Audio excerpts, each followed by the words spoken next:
اگر آپ کی کوئی دعا ابھی تک قبول نہیں ہوئی تو یہ حدیث ضرور سنیے۔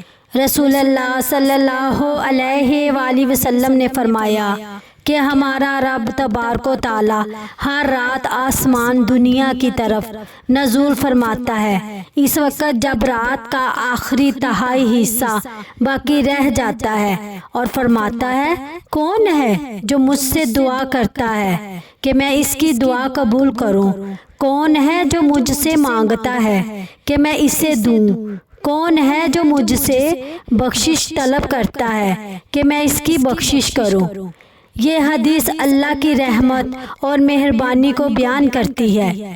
رات کے آخری حصے میں اللہ تعالیٰ اپنے بندوں کو دعا اور استغفار کی دعوت دیتا ہے۔ یہ وقت دعاؤں کی قبولیت اور گناہوں کی بخشش کا بہترین موقع ہے۔